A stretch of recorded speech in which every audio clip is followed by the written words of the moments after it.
30 seconds.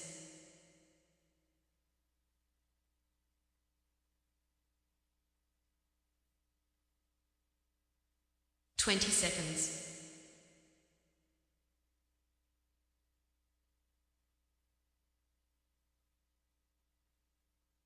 10 seconds.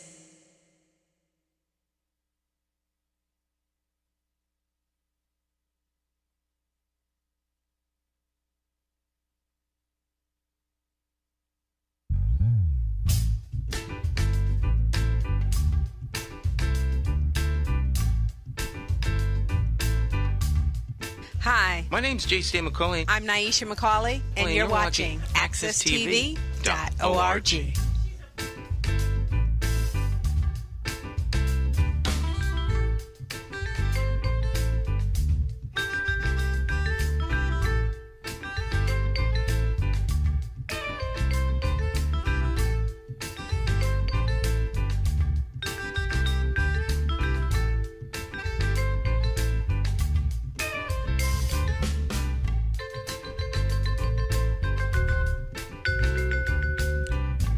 Oh, yes, my friends. Once again, it is indeed time to get our talk on. It's Morning Talk with me, your host, J. Stan McCauley, along with Cleo Duke-Wright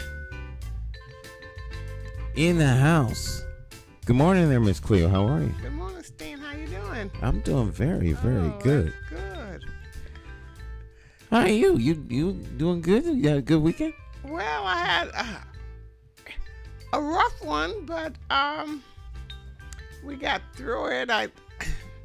As you know, sometimes I try to be Wonder Woman, and so I started cooking on last Tuesday, and I cooked, and I stayed up and I cooked, and on Wednesday I cooked, on Thursday I have company, and then on Friday I had more company, and but Friday I couldn't move. I couldn't move, nor could I stay awake. I just couldn't. So my son says to me, you need to rest, and you need to cancel this and have them come tomorrow, and you have a day of rest. And I said, oh no, I'm fine, I could do this. So they came, they had their hors d'oeuvres, and they came, I put out some stuff, and we had wine, and we're talking and laughing, and it was time for them to leave. They said we're leaving, and they left. And so I'm getting in bed, and I'm saying, getting ready for bed, and I'm saying, oh my God. You I just didn't working yourself into the ground. I didn't feed them. Oh, wait. I forgot to feed them. We had hors d'oeuvres, and we were talking, watching TV, having discussion, and I sat on the couch. Wait. And I couldn't get up. Now you forgot to feed. What do you mean? Oh, this was Thanksgiving? No, the day after Thanksgiving. Oh, okay. So, yes. So I have all the food, I had, and before they came, I was sleeping, and I woke up. I said, yes, I gotta finish doing this.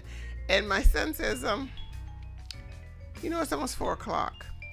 I said, oh, they're coming in about 5. I said, you can't. He said, you can't see anybody like this. And I'm saying, yes, I can. I can keep going, So I have everything in the refrigerator. I can just heat everything up and then do this and do that and bring out the things that I bought. Mm-hmm. And so they came, and I just totally melted down. I couldn't do anything. We talked, and then I sat down, and I didn't seem to be able to get up. And then I forgot all about, we're having hors d'oeuvres, and then we had wine, and I forgot all about food. So who was coming over on Friday? My friends from church that feed me every other Wednesday. Wow.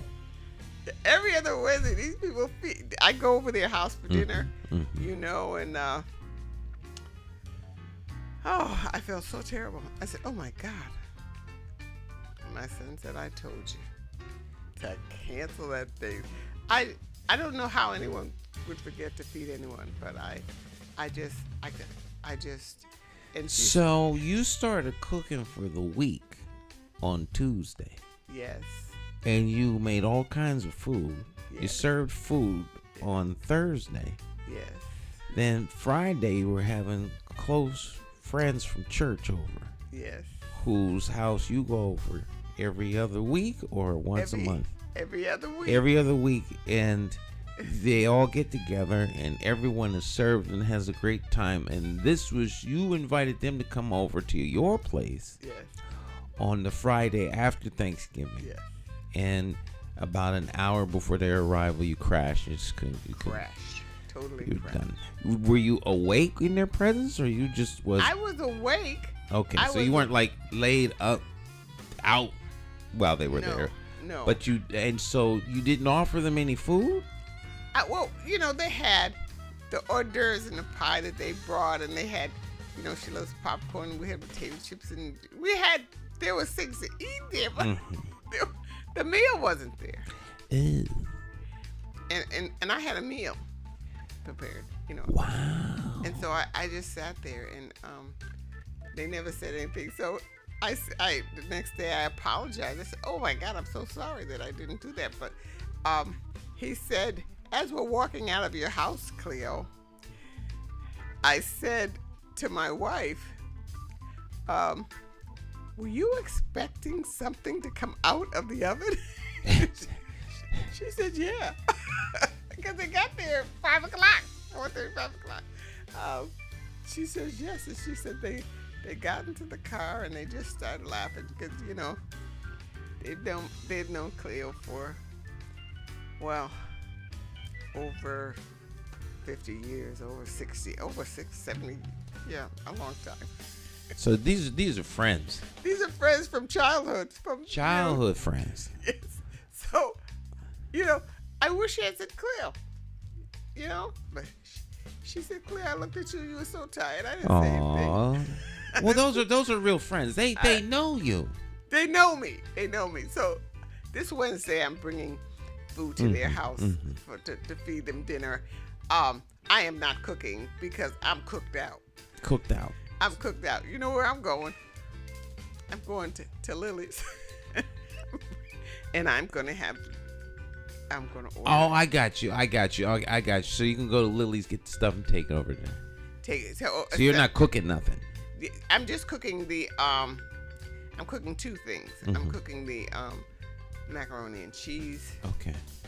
and they have never had goat, so I'm gonna make the goat, which is extremely expensive. This Thanksgiving was very expensive. My goodness, I couldn't believe how expensive. I did cook chitlins for Thanksgiving, so I go to the store to get some chitlins, and this is 5 pounds of chitlins. So I'm saying to the guy, "But how much are they?" He said $35. I said $35. I said $35 for 5 pounds of chitlins that I gotta cook down to nothing. Are you kidding me? He said, "No, ma'am, they're $35." I said, "I put them chitlins right back." So then I go over to Stop and Shop, and I go and look for their chitlins, and actually they were the same price. I think they charged me the wrong thing, but they were $24. And I'm still thinking that is too much money for 5 pounds of chitlins that they say they clean, but we got to clean them things again. We don't trust that.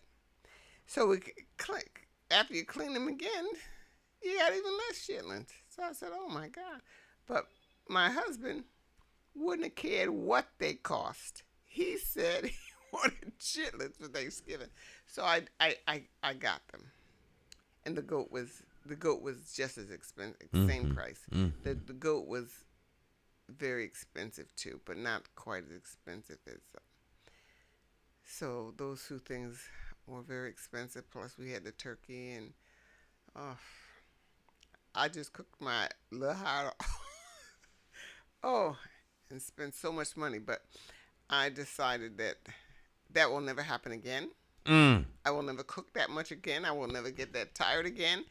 And there are people who can have a lot less expense for Thanksgiving than what I went through trying to be Wonder Woman.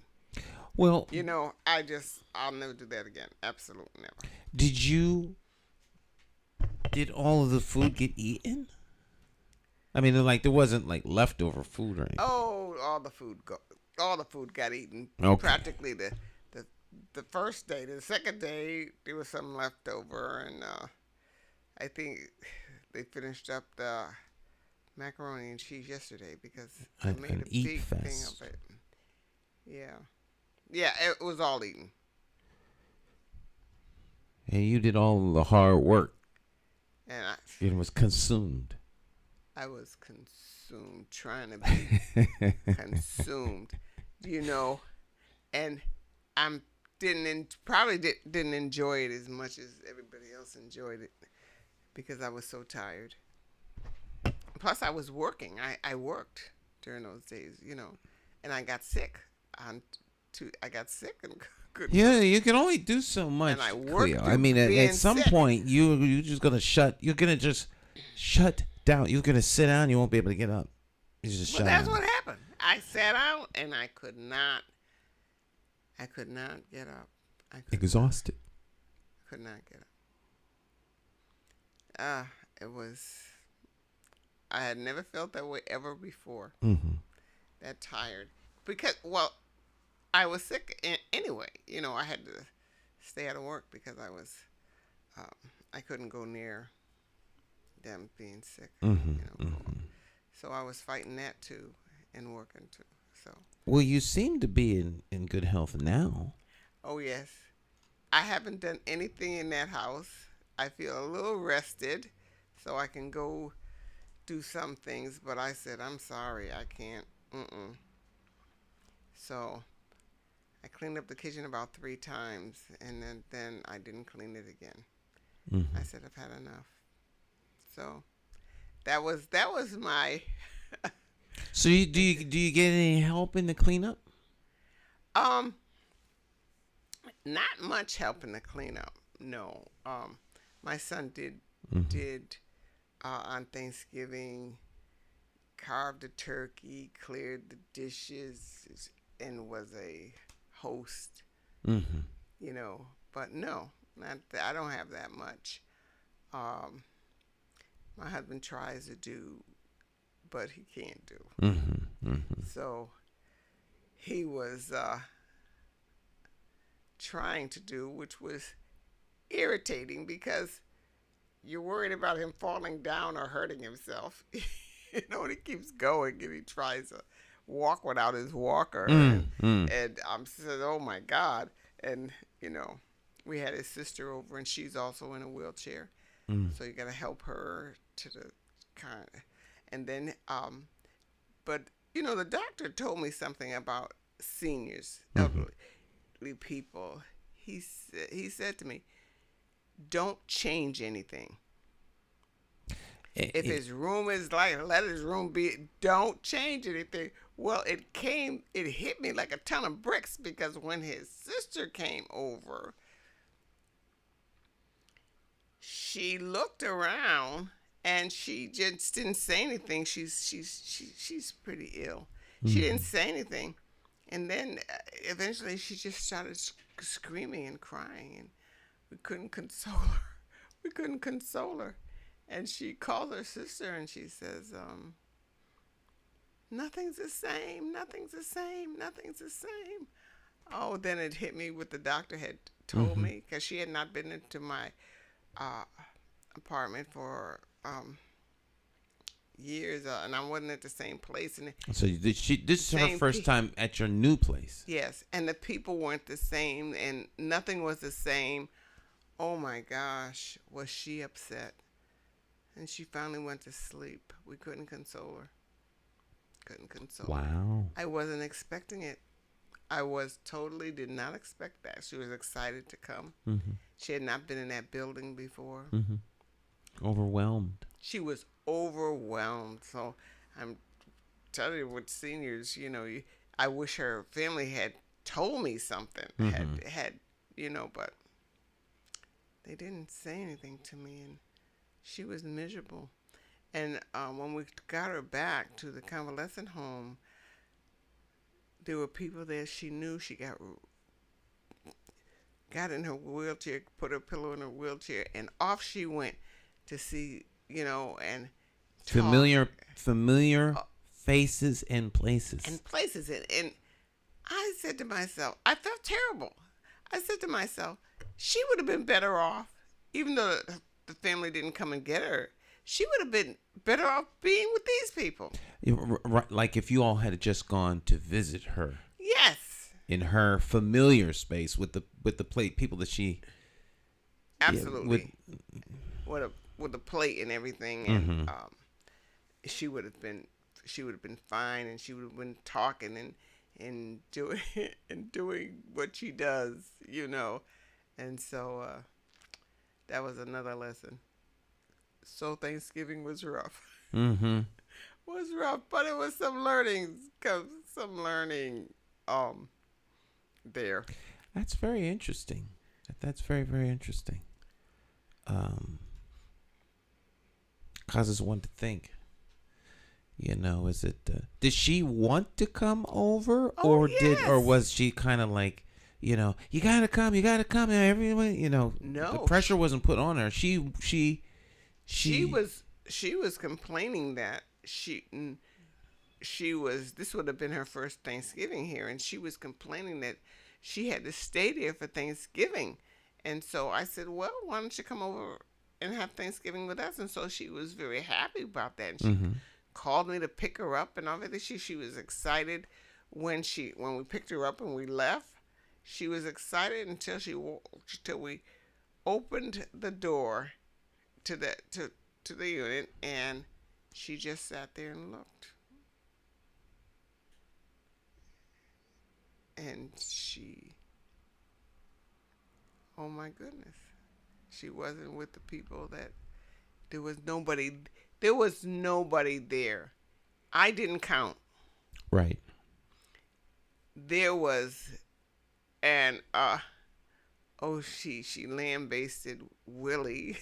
No, Willie felt bad. So Now, is she older or younger sister? She's a younger, couple of years. That's all. Okay, so he's her older brother. Right. Okay. So I said, "Oh, wait a minute. I can't have him getting into a mood now." Saying, "I told you I need this. I need that in my hair. I need this for my. This is." I said, "Oh God, you look fine. You look fine. Don't worry." Is she commenting on his appearance? On his appearance, she said, "You look like an old man." So I had that to contend with too. Him feeling like he wasn't okay. So, and then, oh my gosh, it was just on and on. So I asked her, did she want to go back? And she said, no, I don't want to go back there. But she didn't want to be, I guess she thought her family would, I don't know what she thought. But she told her family she had a horrible time. Oh, jeez. Oh, goodness. Oh, jeez. She told her family she had a horrible time, and she didn't have a good time. And so that they started to feel bad, which wasn't, I didn't mind that because they should have come and got her.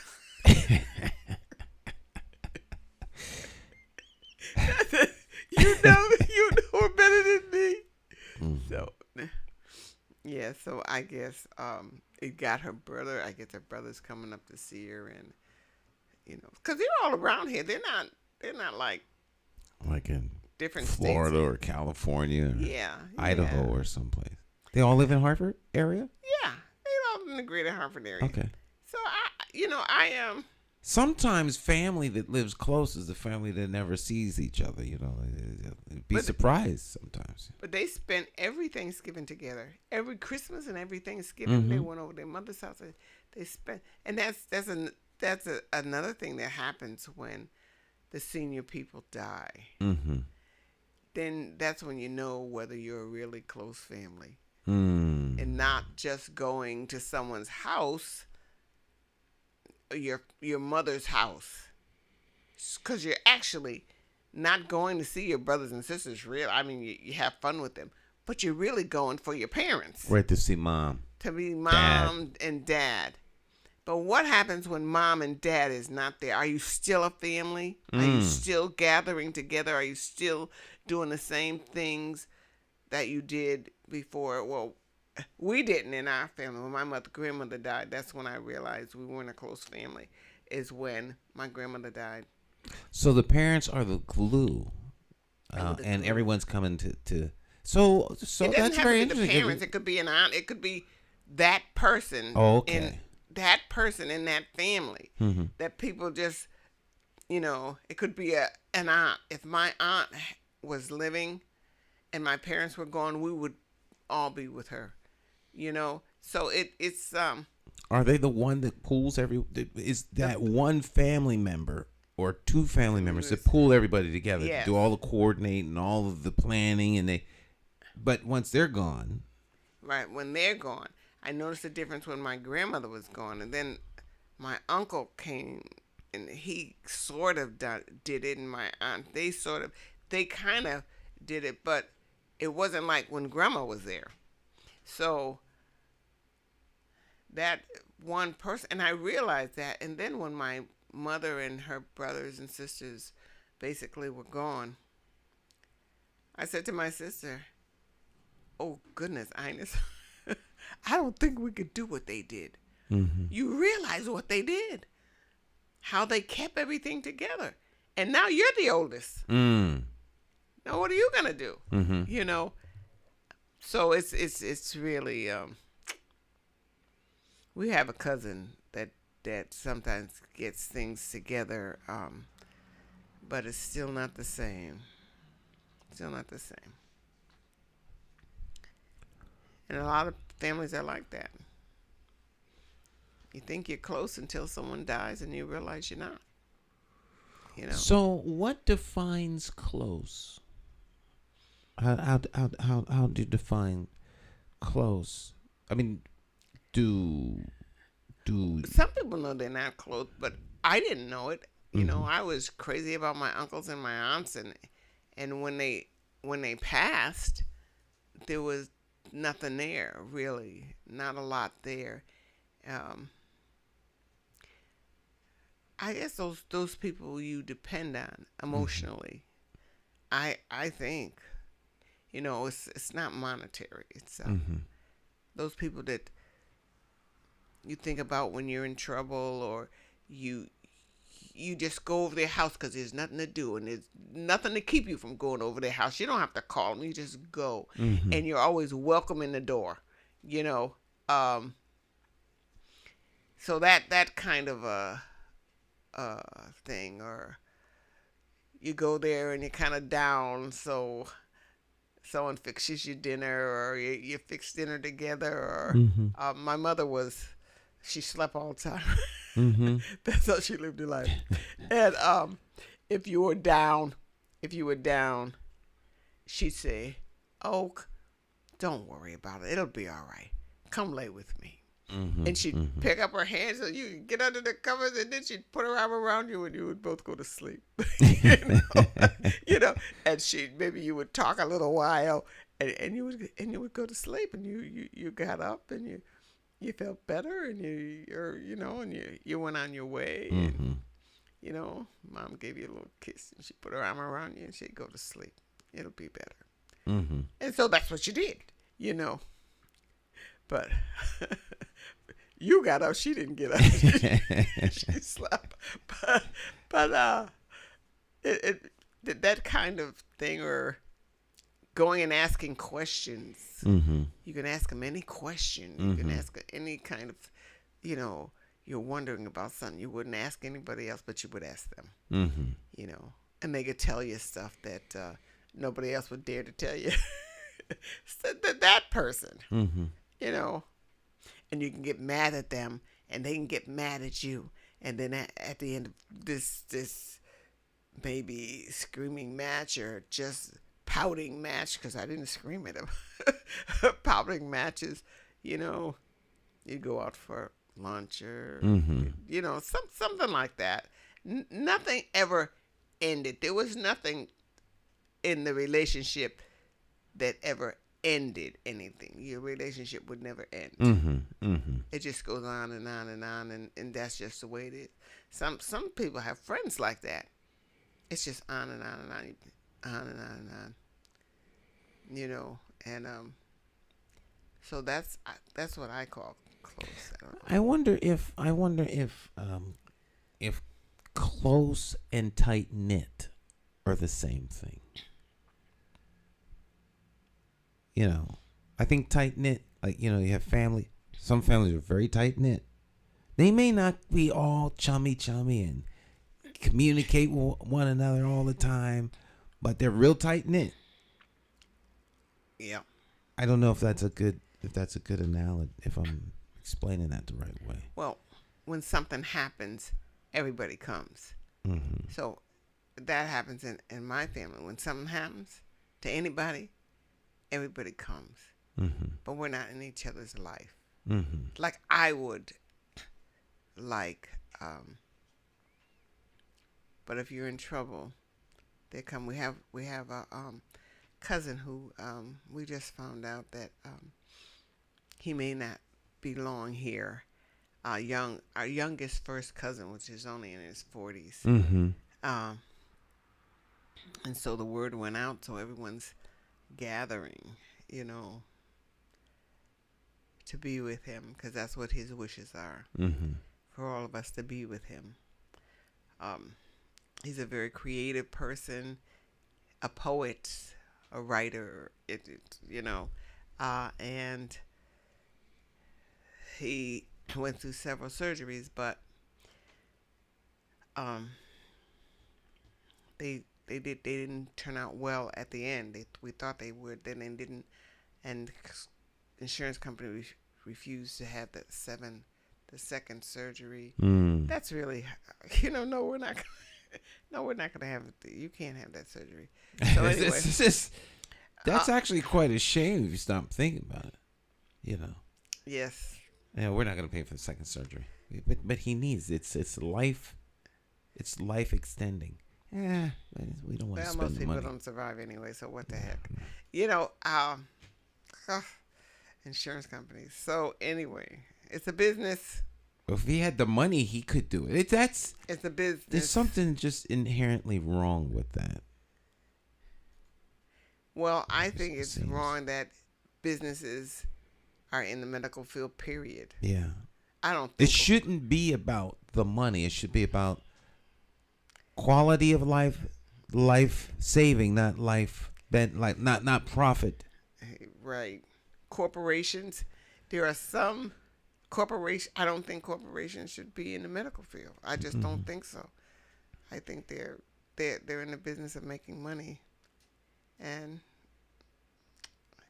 sometimes I think it's very cruel. You know. And you speak as a medical professional. Yeah. I don't. What they do, I don't know. I don't. Now, there are some hospitals or some areas that are run by medical people, Mm-hmm. and those are the places that we ought to be. Be there at a medical facility, Mm-hmm. a real one, not a corporation one. Right. So that's my feeling. And I was in the medical field when they started turning that over, and they sent a business person up to the OR to run it. And knows nothing about medicine, everything about turning a profit. the business, they sent this business person, and so nurses ran the OR. You know, basically nurses ran the OR, but there was no more nurses running the OR. This man came up to the OR to run the OR, a business person. Ugh. You know, And you it went said downhill from there. You said as it far when as you- I'm concerned. when you were talking about the nurses running. I remember. Do you remember Emergency? the original emergency, not this silliness that's on now. But they were out in California, and dun, dun, dun, dun, dun, dun, and it was a fire with the fire engine, the hospital. And they'd call the hospital to see right. what to do. Paramedics were just being introduced on the scene. People, Yes. They were very new. They weren't medical professionals, and they were actually, introducing America to the idea of paramedics and someone that could come out, take the EKG, and give you. And they'd have the phone and they'd phone into the hospital. Phone into the that, hospital. But I like that show. Yeah. Ram Park. Yeah. Ram Park, come in. This is Gage. And they, well, when you said about the nurse running, she ran the operating room. Yeah. The nurse, I remember her because and her presence was one of authority and in charge of all that went on in the hospital. The doctors, of course, the doctors always said, "I'm a doctor," but yeah, they were still spoiled little brats when I was there too. Yeah, the doctor. But they were humane, more humane. It was about life, saving lives, extending lives, and there's no reason for someone to die simply because they didn't have access to medical care. But now you're denied medical care because you can't pay for it. So, or you're not, you will cost more than you're worth. And you decide how much I'm worth. Right. Yeah, that's where we are right now. That's what I'm very, I'm very discouraged with America. A lot of people are, unfortunately, but that's a common theme that I hear more and more from a lot of different people in all kinds of different circles, that things are shifting so much that I don't even recognize America. I mean, the America that I thought it might not have been so, but the America that I was brought up in and thought with America, even with the racism, even with all of that stuff that we went through back then, I think it's twice as bad now. I really think it's we don't even like each other. It's how much are we worth? It's become very tribal, very it's so fractured that it's me, my group, and the ham sandwich with everybody else. If you're not like me, agree with me, then you should be canceled. Yeah. And I remember the druggist, a Baltimore drug, Eddie, and Mr. Smith was a black man who lived in the project, would argue and tease each other and carry on ridiculous, but they really liked each other. And they helped each other. And even though you don't want me marrying your son, you're not going to let me fall if I'm falling, because we're in the same neighborhood, the same, you know what I'm saying? The racism was definitely there. But also the caring was there. It wasn't a black person who called my mother up and said, "Philip's hanging with the wrong people. Don't watch it. These guys are not good." To warn my parents that maybe my brother was going in the wrong way. They didn't look like me. You know what I'm saying? So the people who taught me Jesus loves me, my first Bible verses didn't look like me. Mm-hmm. The people who sent me to camp didn't look like me. Mm-hmm. You know, and yet that church broke up because of racism. Mm-hmm. You know, so it was a different kind of a time. I think different kind of a time.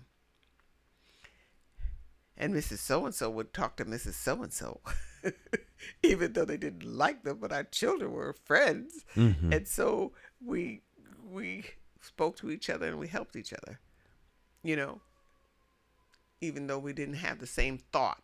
Mm-hmm. We weren't in the same political party, Mm-hmm. you know. So you didn't have to be like somebody else. Mm-hmm. But now, either my way or the highway. Mm-hmm. And there's this many people. And we're this many people. Mm-hmm. These many people are saying my way or the highway. And these are the people say, okay, Right. okay. I'll give you that.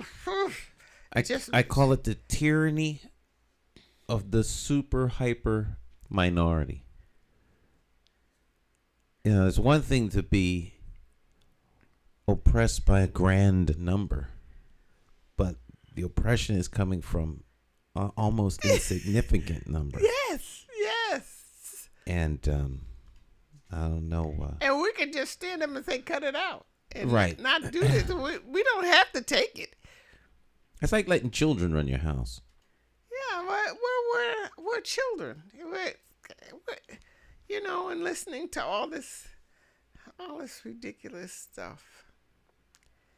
And looking at it, and what do you do?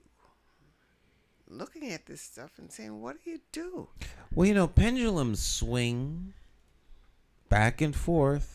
When it reaches the end of its path, it starts to come back the other way. And so I think things will correct.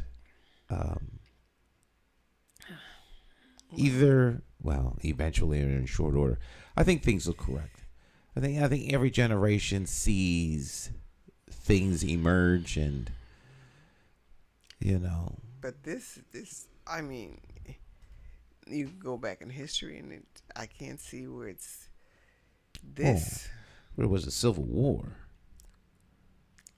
That was just in one country. Well, like in our country. But and there's other places right now that aren't so well. I mean, things aren't. I guess bad is relative. Like, I've never seen it so. Like, I talked to my dad. He's 90. I keep saying he's 91, but he's 90. My sister corrected me. Dad's not 91. He's 90. I says, are you sure? She says, yes, I'm sure. He's 90, not 91.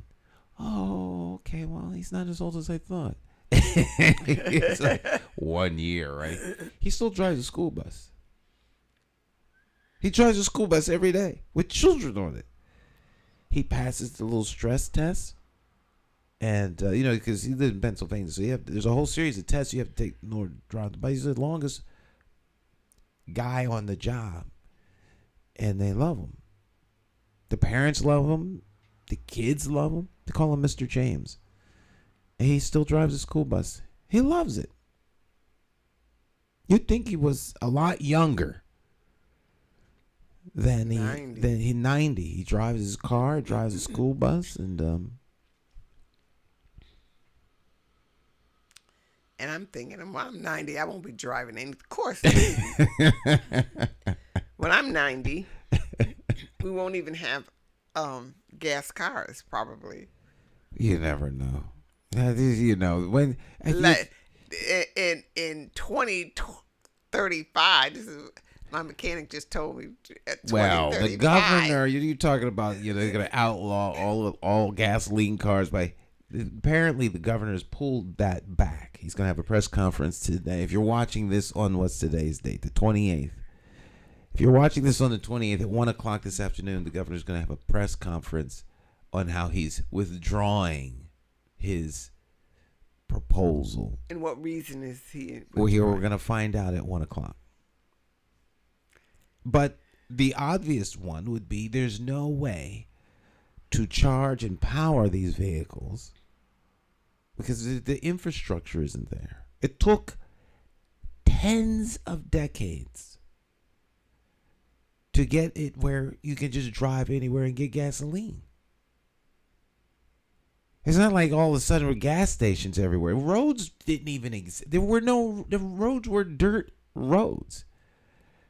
Like, you can go on YouTube and watch back in time when they, like the Michelin and, the programs that they did to build the interstate highway system in an effort to make it so that you could go from one place to the other get your kicks on Route 66 and all these other things. And the interstate highways, those things are really not as old as people think they are. And then there, last gas station for the next 100 miles. Those were signs that were very common. And you used to be, make sure you fill up the tank. I don't know if we can make it across to the next town. Well, there's not like charging stations out in the. Where are you going to get the electricity to charge your car? I would be happy, and it would be nice if you could just put a pill in but power your car. They have electric cars now. They have electric People are cars buying now. Electric cars. Right, but the number of electric cars relative to the number of gasoline and diesel powered vehicles is insignificant. It's one of those, this many telling everyone else what to do. That's how many. So how are you going to deliver goods by truck? So maybe there may be electric vehicles in the inner cities, which is not unreasonable. But delivering the tons and tons of goods that have to go from place to place so that you can eat. So there's this romantic, idealistic notion, which to me is far, far different than the actual implementation, the practicality, and the reality. One day, will there be electric vehicles everywhere? More than likely. Particularly when you can start powering them from sunlight, and as things get more and more efficient. Now, had they not killed the electric vehicle in favor of the gasoline vehicle way back, maybe everything would be electric now. Right. But they killed it. But they killed it. So all this time that it took to build the infrastructure for gasoline would have been electricity. You'd have charging stations. We'd be much further along technologically. But they made a choice. And I could see where electric cars and electric vehicles will be everywhere. But not by 2035. You can't just turn it off.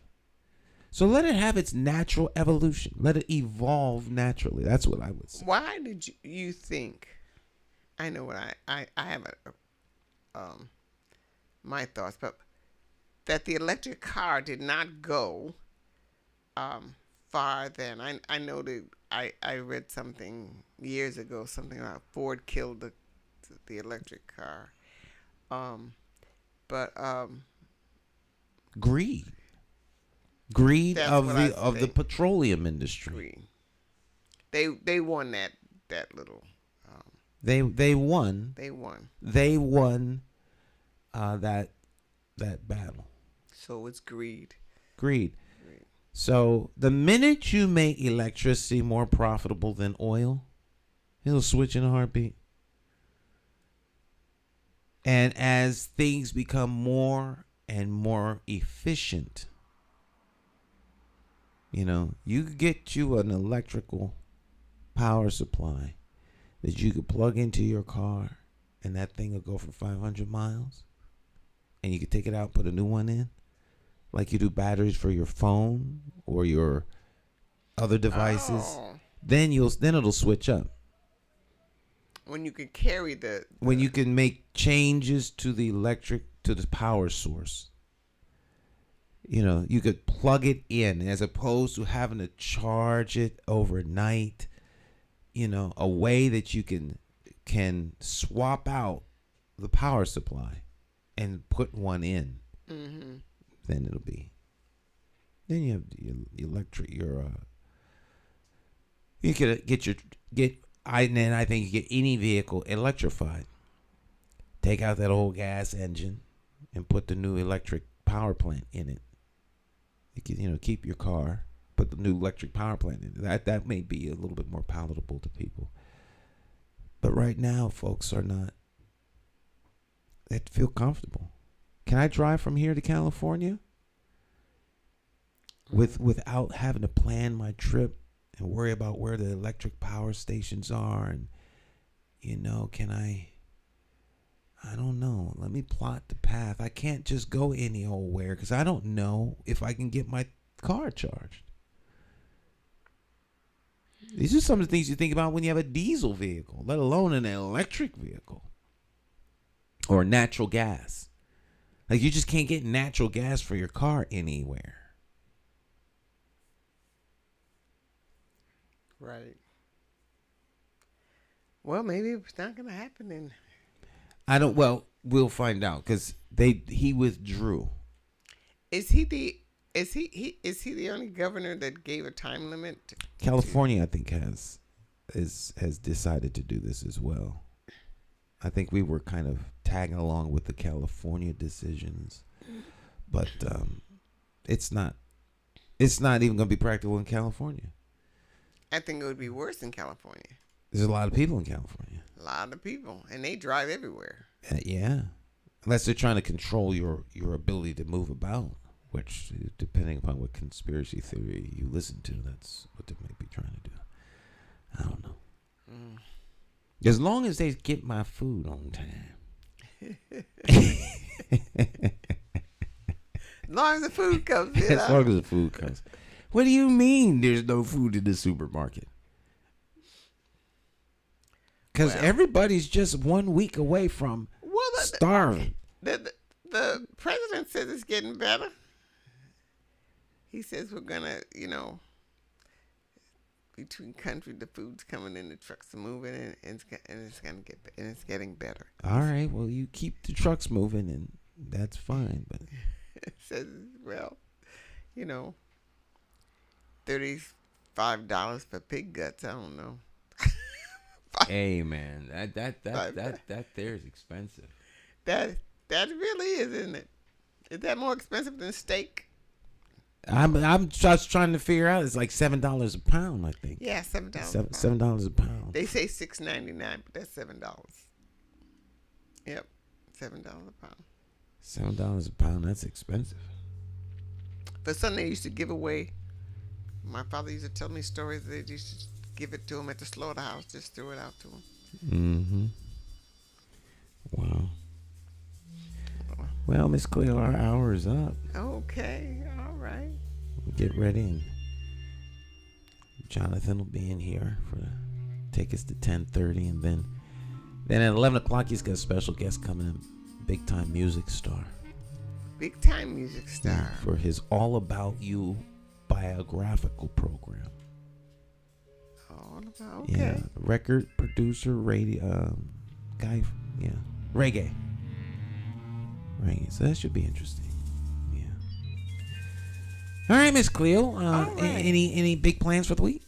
Oh, basically, no. We're basically just resting and walking slow. Not making any plans because I will try to complete a plan with my life. So no plans. Whatever the Lord puts in front of me, that's what I'll do. Period. Nothing else. No Cleo plans. they don't work. No Cleo plans. No. All right. Well, we'll make the transition with a little J. Hogarth. In the beginning. Praise God. That's the name of the piece playing in the background. We'll see you on the other side. Stick and stay. Don't go anywhere.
Little Jay Hogard.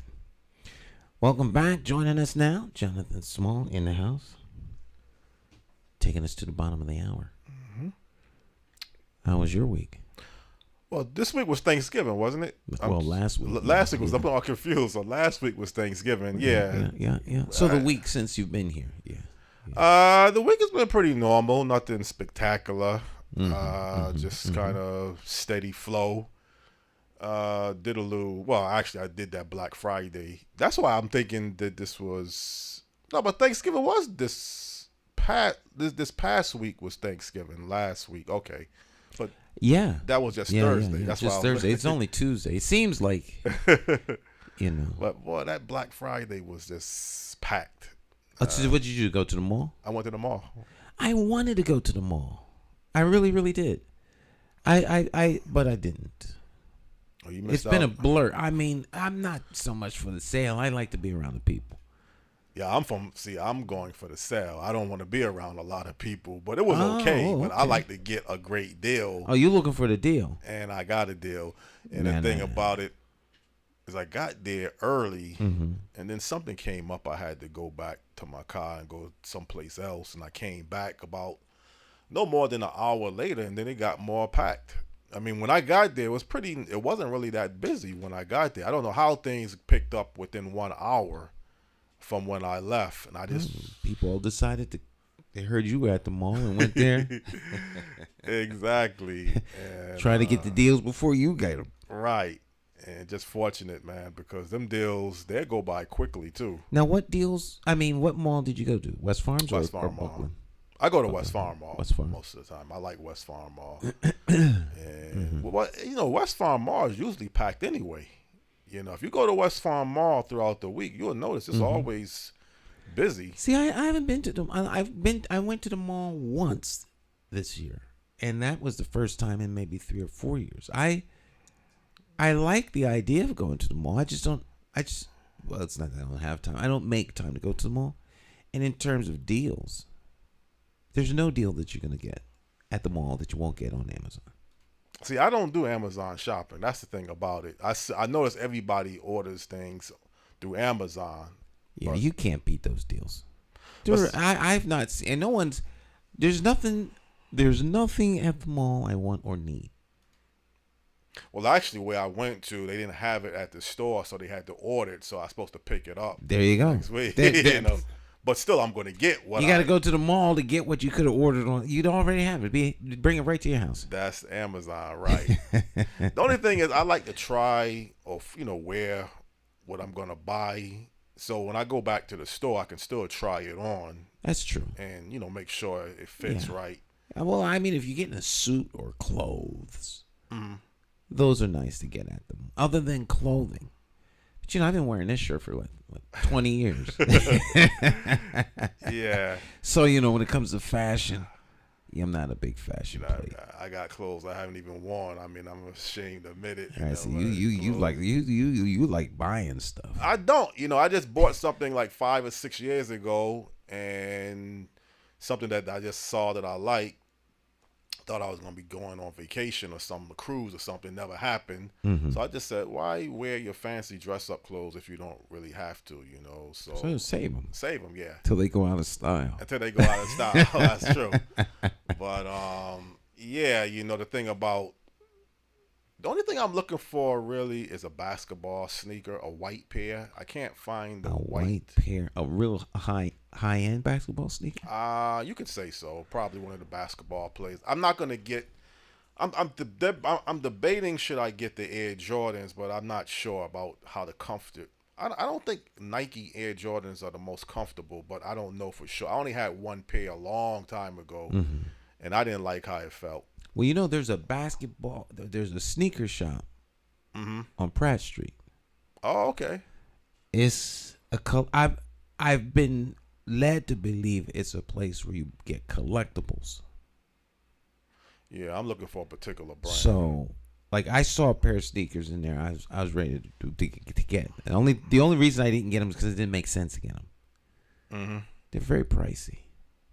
Yeah. But I think I was insulting everyone by the idea or the notion I was going to wear them. I I don't think you're supposed to wear the sneakers you buy from. These are like collectibles. And not something you just put on your feet and walk out of the store with. Run down the street and scrape them up. Yeah. Nah. I'll buy something. I mean, I'm not into collecting sneakers. I know a lot of people do that. Yeah. Every sneaker in there. Because they didn't have like, it's what. So I that's what I think. It was kind of explained to me. So, but. Well, do you need or want a pair of sneakers in general? I like a nice sneaker looking, but only because of the fashion state. I like the way they look. If I'm gonna go somewhere specifically, I don't really go that many places, but if I'm gonna go somewhere and want to look a particular way, I would like to have a very, very nice sneaker. You ever thought about Air Jordan? I think these were blue. They were a really nice sneaker. They were like $350, $400. But that's the Air Jordan price range. Right, and it didn't make sense to spend that kind of money on a pair of sneakers. I can't do that neither. It just didn't make sense. Yeah, usually about 100 to 125. I got some Air Force last year. You can go to Walmart and get you a nice pair of sneakers for like $35. Yeah, I don't buy sneakers at Walmart. Nah. I did bought a hiking boots at Walmart. It's a very strong, durable pair that I still have to this day, and it works fine. So I can't say you can't knock Walmart's thing. Cause I do remember Walmart is one of the biggest stores on the planet. Right. So they sell quantity and they sell mass. Someone's buying it. Yeah. But you don't really see top of the certain styles at Walmart. Like Air Jordan. You can't get the Air Jordan at Walmart. You can't get the Air Jordans. You can't get the Puma. I love Puma now. What about Adidas? I never got into Adidas. They don't feel that comfortable to me. I like how they look, but I go by comfort. And Puma, although somewhat the shoe salesperson told me that Adidas is a comfortable pair of sneakers, and I did have a pair of Adidas that was comfortable, so I can't say that. But Puma has a certain look. If I find the right Puma, that's the one I want to go. But Pumas don't make the styles like Nike. Everything Nike makes is just attractive. And now, yes. You noticed that? Yeah, I like Nikes. I like the running shoe. You like the running shoe? Right. You don't like the basketball shoe? I would prefer the running shoe over the basketball shoe. But I mean, 167 does. If it looks cool. Right. But with Nike, you can't. I mean, they got so many different styles. If you want mid-cut, you want boots. You want low cuts, basketball sneakers. I mean, every particular style Nike has. I mean, you just can't knock Nike. I mean, the only thing, some of them, I got some Air Force, and actually I'm breaking them in. They're pretty comfortable now. But the Air Force Ones are real popular. Air Force One. Yeah, it's like a basketball. It's like a Now, shoes. is that a particular style of like a Nike, or is that the brand? Well, it's the brand, but it's like a sneaker shoe combination, but it's a low top. I love them. I love them. Man. It's black. I don't need any more black though. I got to get a white, but it's a nice black. It's heavy, makes you look taller, and got a 1 inch lift in 1 inch lift. It might be a little too heavy if you're doing a long distance walking. It may not be the best. I don't know. Heavy shoes, like Heavy wearing shoes. weights. It is. But it makes you taller. It gives you that whole inch or two. Makes you that taller look. And it's nice, though. You should think about, next time you go to a store, whatever, think about Air Force Ones. You got so many styles. Air Max, Nike put out. Now, this is where a mall comes in handy. If you're gonna try on a pair of shoes, you don't want to do that online. No, that's what I'm saying. No. Articles of clothing, things you got to put on you to wear. You want to go someplace where you can see them, try them out. That's my But purpose. for stuff, you can't beat Amazon. Yeah, I never got into Amazon. Well, I've ordered things from Amazon, but I'm not. I got stuff coming today from Amazon. Can't wait. So it's just you can't beat Amazon. No. They're batteries. I mean, I could go to the store and buy, but you can't get the selection of things that you want. You just can't get them at the mall. Yeah, So I'm buying some rechargeable 9-volt batteries. 8 of them with a charger. And they'll be here and they'll complete a new system that I'm making. So you don't really care for malls, though. Malls are not your thing. I don't mind the mall. I like to walk around. Right. I like to shop. I don't buy anything, but I like going shopping. Right. And my favorite thing to do is to go shop for food, which I'm going to do after we get off the air today. Well, actually, around 1 o'clock, I think. I'm going to go shop for food. But I like to shop. I like going and looking at the stuff. But I like going to see what's out there. It doesn't matter where it is. The mall, the supermarket, Lowe's, Home Depot, back in the day, Radio Shack. I just like going and looking at all of the different things. So I could spend the entire day walking around just looking at this stuff.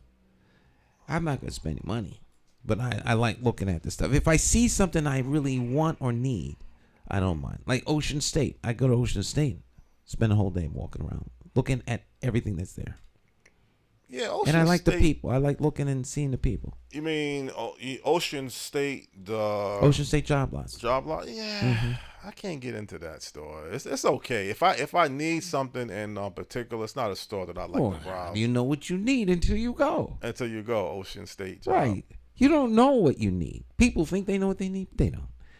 You don't know what you need until you see it. Yeah, I haven't been in there in quite a while, so I can't say what they have. How you go in there? You'll find something you need. Oh, okay. Ocean State. Mm-hmm. Well, they sell all different types of items, don't they? Ocean State. Ocean State is interesting because they sell lots of stuff. Not lots of stuff, but lots. So stuff that stores no longer carry. Oh. So they'll buy up the whole lot and then they sell it at Ocean State. Oh, okay. So subsequently, you might find something that's really cool. But the sad part is it's done. It's like the end of the line, or somebody overbought a particular brand of potato chips, and now they're at Ocean State, and they're on sale because there are no more coming. And if they're a really, really good snack, the sad part is you can't get the snack anymore. I find that to have happened at Ocean State, but there's a lot of good deals you can get there. Yeah, I never realized the ins and outs of Ocean State. So now you educated me about the whole store operation, because I just never really figured. I just thought it was just a regular store, like Kmart's used to be a store, and then Zayre's. Yeah, it's not like Kmart or Walmart or Zayre's. No, they have things that are limited. So. All right, well, maybe next time I'm up in that area, I'll stop in the Ocean State job lot just to look around and see what they have. Yeah. I don't really need anything. Up here, the one in Bloomfield is still around. But the one in Windsor, gone. Well, you're saying Windsor, that whole shopping center is like it's just declining. I mean, I went up there, I was shocked. I was like, oh my God, it's gone. I went there to go to Ocean State, it was gone. I was mad. But you haven't paid attention of Windsor Shopping Center overall. How many businesses is just vacant? It's a depressing place. It's a depressing place. Right. It is. Yeah, it's just. Yeah. WKND radio studios. It used to be there. Yeah. I think that barbershop is still there. That's been there a long time. Okay. And I used to go to I think it's 2020 Eye Care. That's the original. Because the owner finally retired, and he was actually he bought the place when I was born, or he moved there, so that's a long time. Okay. And then he finally retired, but the operation is still there. He sold it to another person, but they was the only one that was there since I guess they opened up, and Ponderosa used to be there. Oh, folk ate them out of business. Ate them out of business. They would keep going back to the buffet. Just keep going back for second and thirds. They couldn't keep that up. Ponderosa, you remember the whole deal, how people used to function. Ate them out of business. Oh, I remember Ponderosa real Yeah. well. You go there, folk act like they're gonna run out of food. Yeah, that's taking Couldn't take it advantage. home, so they eat everything there. Yeah. Let's pull a chair right up to the buffet. What they call it, when you can go in and order and go back as many times. Don't they got a certain What's up name? with like all you eat? All you can eat, right? Yeah, the Ponderosa Steakhouse. You go up there and then salad bar and dessert bar and yeah, people went up there. I remember Ponderosa. I used to eat in there. Yeah, you go in there and yeah, on a Sunday. Yeah, I've been there a long time. Used to have Sage Islands. My godmother worked there a long time. At Windsor? At Shopping Windsor, center? she worked in Well, see, Esau. that's before my. You don't remember Sage Island? It's either before my time or I just didn't go up there. You just probably didn't go up there. I think they left about 1990, if I'm not mistaken. Oh, okay. Well, then I just wasn't going up there. He wasn't going up, yeah. No. And well, you remember Kmart's. Kmart's used to be where Ocean State Job Lot is located. I remember Kmart. The only thing I've ever known to be there is Ocean State. Yes, I've never. I didn't go there. You didn't go there, okay. Until Ocean State. In fact, I didn't go there until I went to WKND. So I used to do the radio show on WKND many, many, many, many years ago. So that was my introduction to that shopping center was because of WKND radio. Until then, I had never gone there. Yeah, well, let me ask you a question. Mm-hmm. What depresses you more, Windsor Shopping Center? Well, you said you didn't go there, so you don't really know the history of Windsor Shopping Center, how it used to be vital. You had Radio Shack that used to be there. You had Tom McCann Shoe Store. You had so many different businesses. I remember those establishments, but not at that location. Yeah. But I was going to ask you, what is more depressing, Windsor Shopping Center or Unity Plaza? Because if you know... Oh, well, I mean, I knew Unity Plaza because of Roz Records. Roz Records. Roz Records was in Unity Plaza. Mm-hmm. You're right. And that's the only thing I knew there. So I went there because of that. So I have no emotional attachment to either place. Yeah, I grew up in that area. So you don't remember Blanche's grocery store? I don't remember Blanche's, but I've heard enough stories about Blanche's that I could convince most people that I grew up in the neighborhood. Okay. You don't remember the Unity drugstore? No. Package store combo? No. You don't remember CRT? Used to be where... The CRT was that octagonal building. Right. Yeah. And that used to be a bank, CBT, I believe. Mm-hmm. And then it switched to CRT. Mm-hmm. And how the city used to have that building on the corner that they finally tore down. You could go there and it was like city agencies and do things. Yes. I don't remember that, but I've heard the that. story enough that I could. Oh, okay. Yeah. And you don't remember Jim Dandy's where Burger and Pizza Land is located at? No. I know that it was there, but I these are before my time here. Yeah. Well, you was here. You just didn't go there. Well, apparently so. Yeah. But it used to be a solid, plaza. I mean, it wasn't the best in the world, but it used to hold its own. Unity, yeah.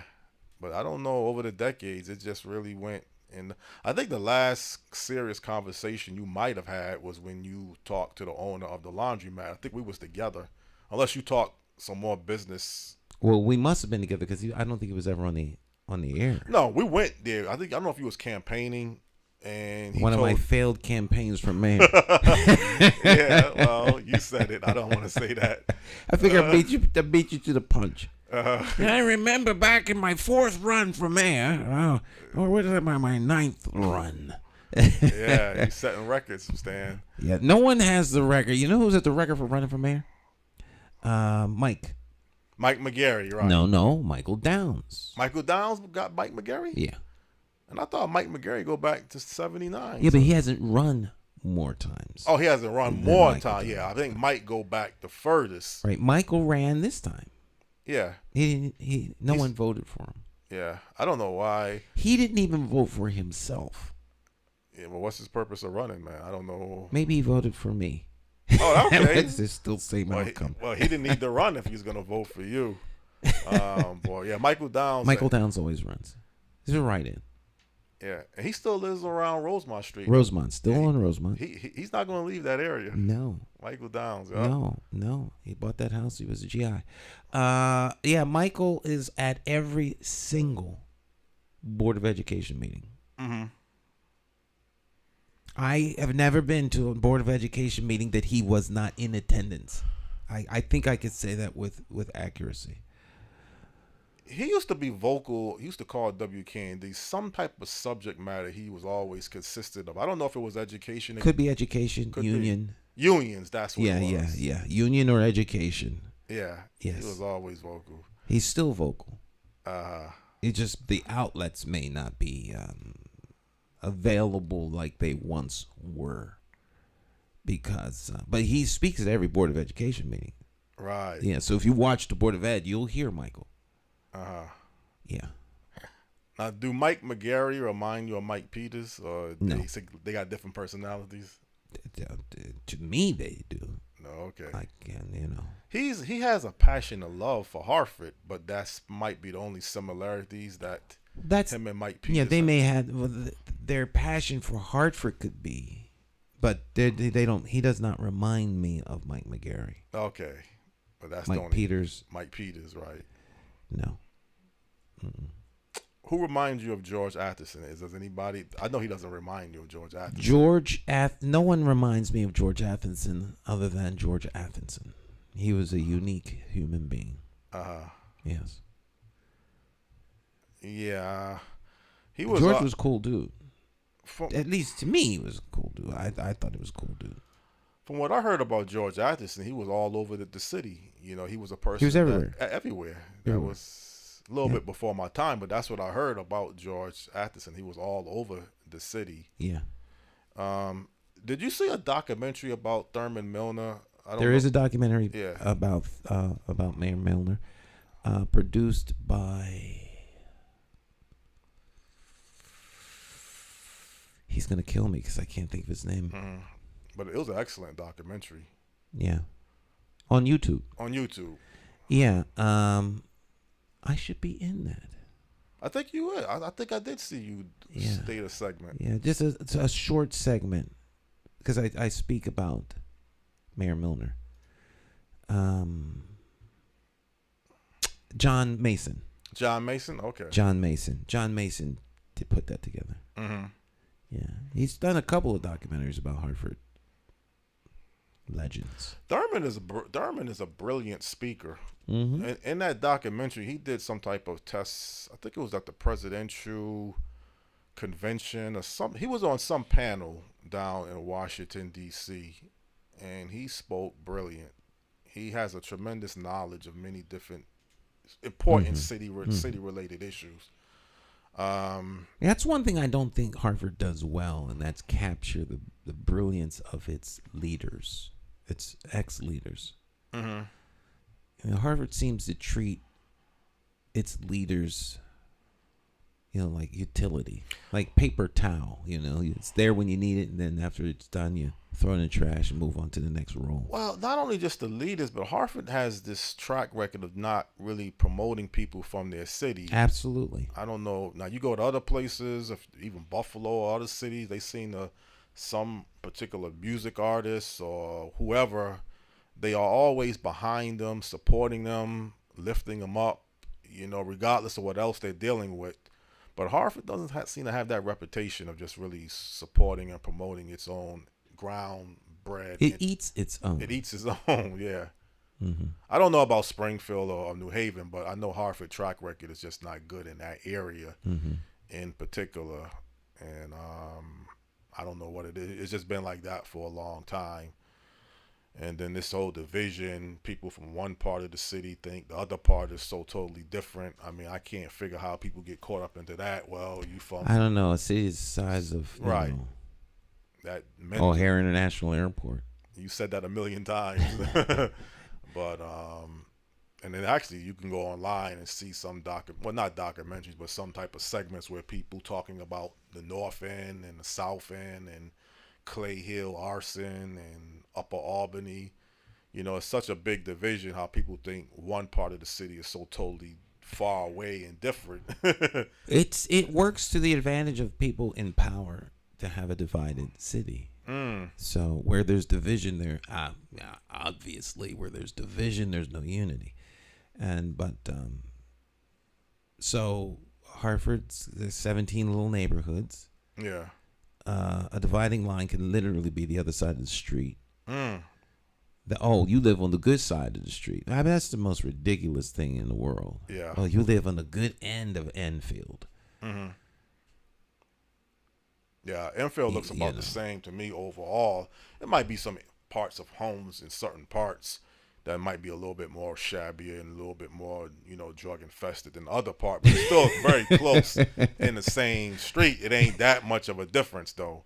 Yeah, but one end is all the way down near Albany Avenue. Yeah. And the other end is all the way up near Westland.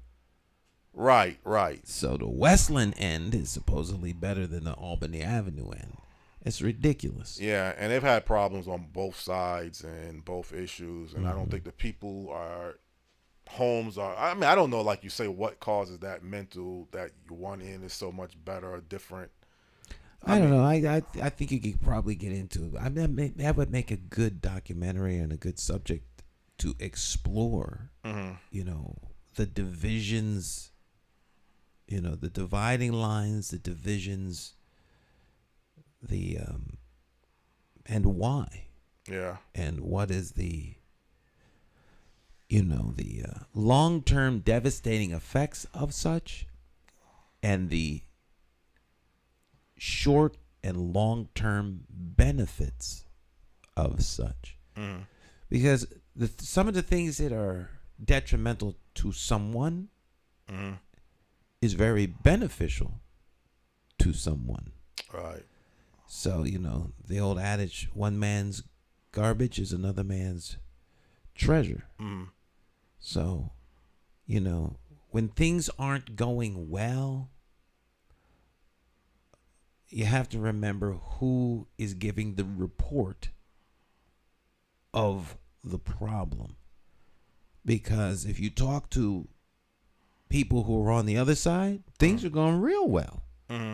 So they're not going well for you and your group. That doesn't not mean that they're not going well for someone else in their group. So a lot of times the continued not well doing is very beneficial to somebody. Well, you got to look at it like, I don't know if you buy into the old saying that, when you have a job or something, like when you have a job, it might be a recession. When you don't have a job, it's a depression. Something on that line. People might bring that up every now and then. Let's say you're in an economic downturn, but you have a job, so you have an income, you have some stability. So to you, it's a recession. I am unemployed. I don't have any income. I don't have no prospects of any income. So I'm going through a depression. I think that's, some people use that as I think that's a great analogy. And, so when you're advocating for things, you have to be careful that you don't get caught up in the eye of the whirlpool. Right. Because when you're there, everything is bad and going downhill fast. But there's plenty of parts of the ocean that everything is just fine. And so everything is not bad.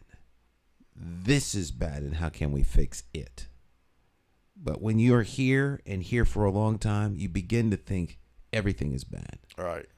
And your worldview is that through the lens of your misery or your displeasure relative to the reality out here. Everyone out here does not think it's bad.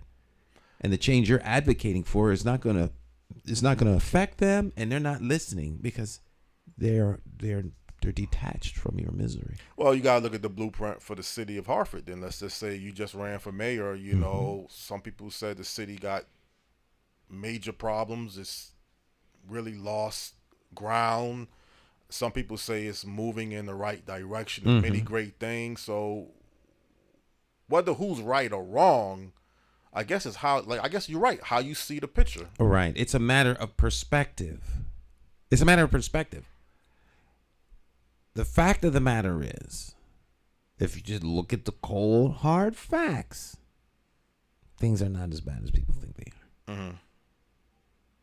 Bottom line. Now, keep in mind now, when an innocent person gets killed through no fault of their own, what an impact it has on their family, their close friends. That's horrible. And you've seen more than one of those incidents take place this past year of hit and runs, senseless drive. The little 12-year-old girl, Sam Saylor's granddaughter, gets killed, caught up into some shootout, some hit and run, several hit and run deaths, some prominent basketball coach from Prince Tech. Now, you don't want to say the whole city is reckless and out of control, but sometimes people feel like it is the whole city because look what just happened. I mean, you know, some people are afraid to come into the city. Some people say they don't want nothing to do with the city. Some people love the city. They want to be everywhere. So I don't know who's right or wrong, or doesn't. I think there are a lot of people who are right, but there are a lot of perspectives, a lot of different lenses, and so the question really comes down to how willing are those who are not affected by the negative activity? How willing are they to help the individuals who are? Right. Because they are the ones generally in power. And they have to be moved to give assistance. And other than that, you're just a voice crying in the wilderness. And there's not much chance people are going to pay attention. Because for them, they just don't see what you're talking about. Well, keep in mind, you isolated. didn't. Well, you know, I know we're running out of time, but you didn't have to run for mayor. You know, I mean, you could have just said, keep what you're doing, move on with your whole pattern. But for some reason, you was driven to run for mayor, and I would assume it is to make a difference. I always run to make a difference. You know,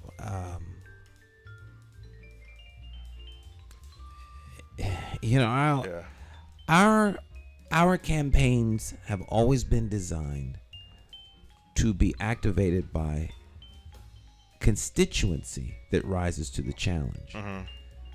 Because winning is different than governing. You can win and do what you're told, or you can be selected by the constituents and govern on their behalf. And therein lies the difference. But that requires people to actually get up, get out, and go and do what's necessary to make that change. As long as people are given an opportunity to choose, that's all you can do.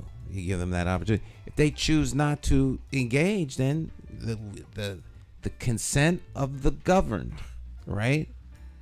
So 76% of the people think things are fine. By not voting, you mean? No. Oh. By the numbers expressed in the vote. The non-voters don't get the work. They don't get to weigh in. They had an opportunity. Right. They chose not to. They chose to sit out. All right. So the people that voted, 76% of them decided this is where we want to go. I'm good. Now, hold on. I don't believe 76% Was of it the people 67? Well, 67 voted for the current mayor, but percent. Oh yeah, on percent of the voting public. Yes. Right. Those that cast a vote voted for. The ones that did not cast a vote don't get the chance to weigh in. Okay. The chance they had was on election day. They keep mouth shut now. Okay. You're not even interested in hearing what they have to say. I have no interest in hearing what they have to say. Oh. That was always my number one. Did you vote? We're done. Done. Get someone else to help you on this issue. Right. Around anything that has to do with voting. If you voted and the vote didn't come out the way you wanted, then I'll help you. All right. But if you didn't vote, right. No, done. No, nothing. Well, I'm a consistent registered voter, yes, so I'm never always going to fall into that Yeah. category. But hey, enjoyed this particular segment, man. It went by fast as usual. It always does. Okay. All right. Our time together has come to an end, my friends. We will do this all again next week. So y'all have a fabulous rest of your day. And we will see you next time. Bye-bye.